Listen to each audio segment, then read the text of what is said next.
كراش ayaa ku eedeeyay dani inuu san kala tashan magacaabis uu dhawaan sameeyay oo isugu jirta taliyayaal ciidan iyo wasiiro madaxweyne ku-xigeenka waraysi gaar ah BBC laanta af Soomaaliga ayaa inta ku daray in isaga iyo madaxweynaha aysan salaanta iska qaadin waxa uu u waramay wariyahayaga Cabdirasaaq Catoosh sharcidadan diidan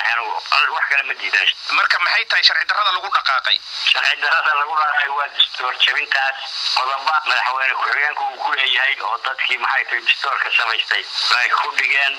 oo ah in madaxweynuhu iyo madaxweyne ku-xigeenku ay ka wada tashadaan hadda dastuurka dib u raacdo ee qodobka 8aad warqadiisa 5aad oo madaxweynuhu leeyahay qodobka 11aad oo dhan ama warqadiisa 2aad ay leeyahay kartaa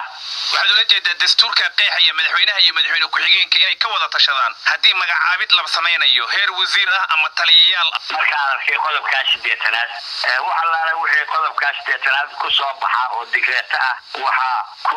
ansaxaysa oo sharci ku noqonaysa markay ka wada tashadaan madaxweynaha iyo madaxweyne ku-xigeenku magacaabista hadda u dambeysay wasiirada iyo kuwa xilka laga qaaday warqadii lagu magacaabay hortaalla sidan bayna u qoran tahay madaxweynuhu markuu arkay dastuurka dawlad goboleedka Puntland qodobkiisa 8aad markuu arkay aqoontooda kartidooda iyo way aragnimadooda shaqo markuu la tashaday madaxweyne ku-xigeenka dawlad goboleedka Puntland oo adiga Axmed Karaash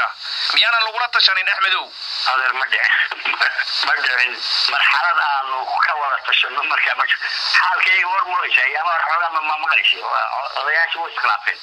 waan maqlayay bal ma xaqiijin kartaa adiga ma jiri khilaafka mudaba khilaafkaasi waa jiray khilaafkii annaga aan ka wada hadlin oo isaga iman oo daaweyn meel wada tashan karaa adaa ku dhiibay tan dambe ay noo dambeeyso ee magacaabistii dhawaanta khilaafkan hore maxaa sabab u ahaa khilaafka hore waxa weeye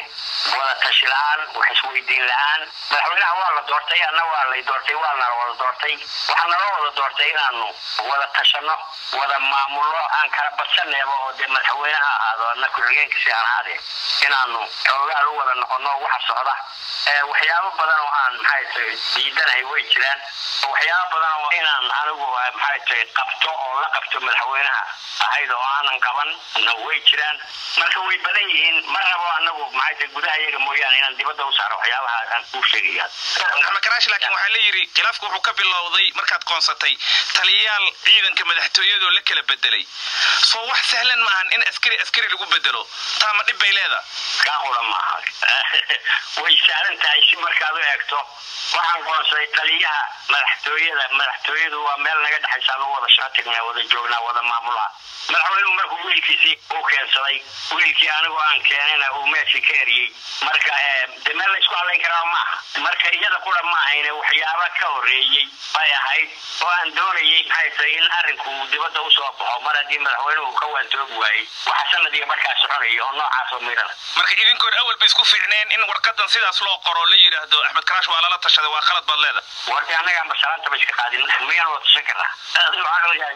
Axmed Karaash in kastoo qodobo dastuur soo xiganayso in Puntland kuma cusbid xukuumadii Cabdiwali Gaas 5 sanaad la dhamaysatay 2 jeer baadna wasiir noqotay mar wasaaradda arrimaha gudaha iyo dawladaha hoose xil culus wadahaysay hadda madaxweyne ku-xigeen baad 2 sano ku dhow tahay odayna waa tahay oo ninkii la rabay inuu gacmaha hoos u dhaqo waa adiga Saciid Cabdullaahi intaad u tagtay oo hoos u hadashay ma tiri daadeer waxaan ka daa so many times timaha ka badan haye muxuu ku yiri marka aniga ma adeeyo kala u tagay adeero uu meeshan ana madaxweyne ka ah buu yiri